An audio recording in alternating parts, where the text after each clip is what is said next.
All right, this is lesson 5.2, verifying trigonometric identities. I think this is when things start getting fun. So what we're going to do is what's called a trig proof, okay? What that means is that you're going to take one side of the equation and make it look exactly like the other side, okay?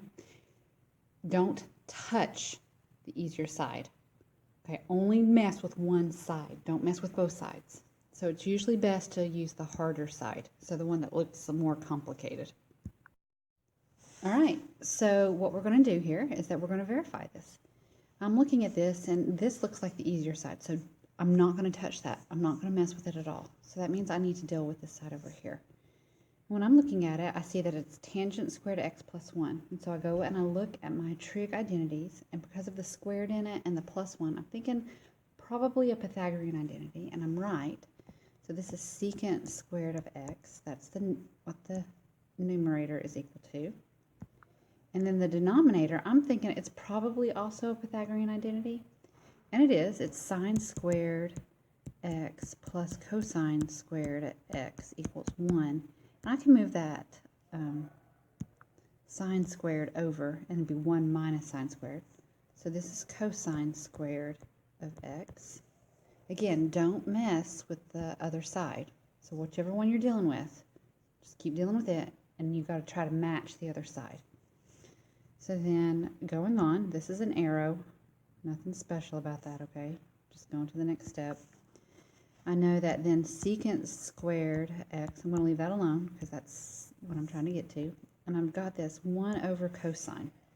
1 over cosine, hopefully you guys know, is secant. So this is another secant squared of x. And then I just need to combine these. Secant squared x times secant squared x, that's just secant to the 4th of x. And so I've verified it. I've matched it. All right, moving on to the next one.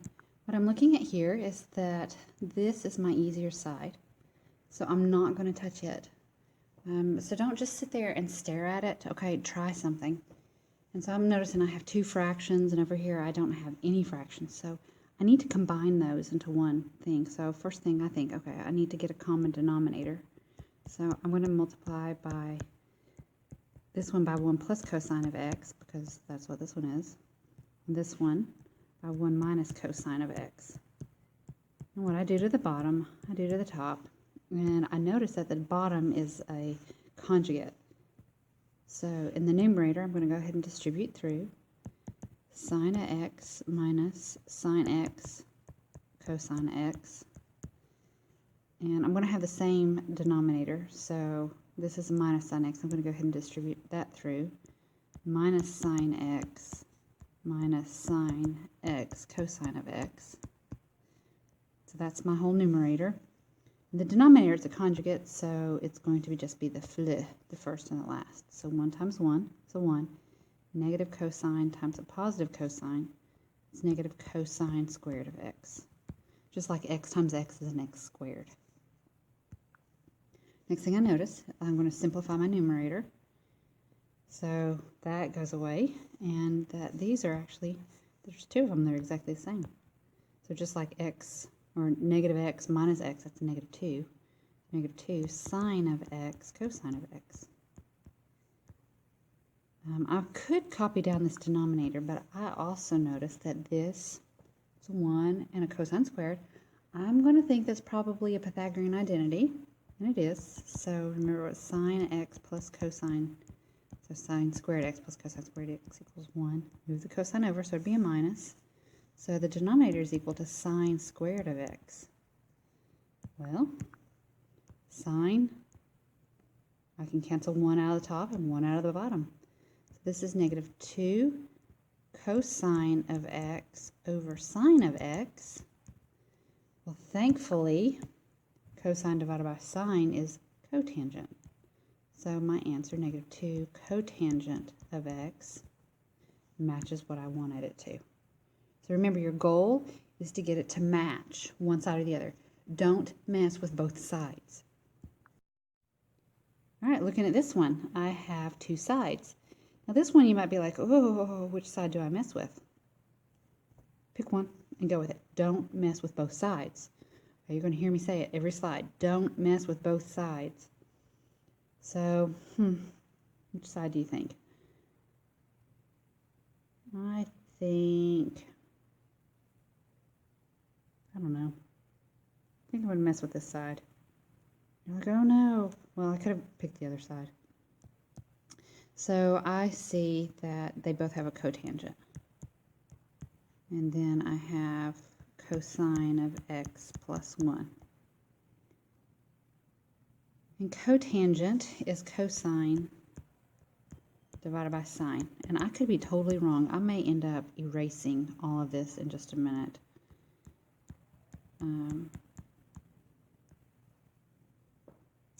I need to get a -1 in the bottom, in the denominator. So I'm kind of thinking maybe conjugate right now. Cosine of x minus 1 and cosine of x minus 1. And the only reason I'm thinking that, honestly, is because I noticed that I have a -1 and this is a +1 in the top, so I'm thinking conjugate. So I'm going to go ahead and multiply these and see where it goes. So cosine of x, so they're conjugates, so I just have to do the FLA. So this is cosine squared of x minus 1 over sine of x cosine x minus 1. Now, that doesn't cancel. Please be aware of that. It doesn't cancel because this has a square on it. You can't cancel out if they're not exactly the same. The factor groups. And so we're going to go from there. The top right here, though, I can look at and say, well, it's got a cosine squared and a -1. Let's see if that Pythagorean sine squared x plus cosine squared x could be moved around to give me the same thing. And I need a positive cosine squared, so cosine squared x, move the 1 over, -1, move the sine over, that equals negative sine squared of x. So that will go in there. So I'm at the point of cosine of x. I'm going to replace that top with sine squared of x all over sine of x times cosine x minus 1. So with doing this, you're using a lot of algebra, but applying that to trig concepts. So down here, we're to the point of saying, in the top we have cosine of x, sine of x over cosine of x minus 1. So let's look back up here. I need a sine in the numerator, which I have, but I need a secant minus 1 in the denominator. And I think I actually messed up because I forgot to put the negative on that sine squared. Hopefully you guys saw that. That's a negative. So that means down here I have this negative out front.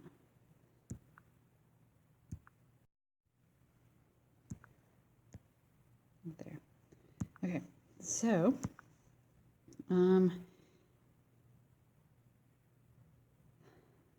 secant is 1 divided by cosine. And I've got all these cosines floating around.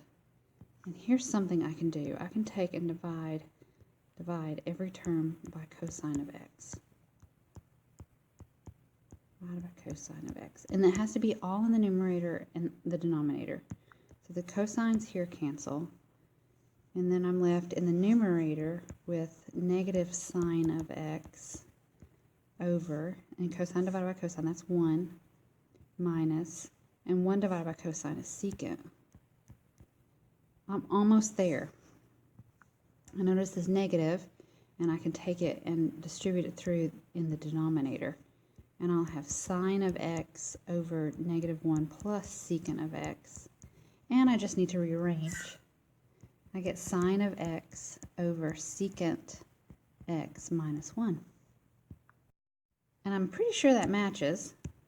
Yep, sine x over secant x minus 1, sine x over secant x minus 1. So that's what this is about. You're verifying identities. Remember, only mess with one side of the equation. Now you could mess up, and you might need to take a different route, and that's fine. But keep trying something. So So here's some strategies, okay? Start with the more complicated side of the identity and work to transform it into the simpler side. Now, your idea and somebody else's idea might be different about which one's simpler or harder. The last one I did, I could have started the other way. And keeping the other side of the identity in mind as your goal. So I kept like, okay, what do I want in the top? I want a sign in the top. So I was working towards that. I needed a subtraction in the bottom. I was working towards that.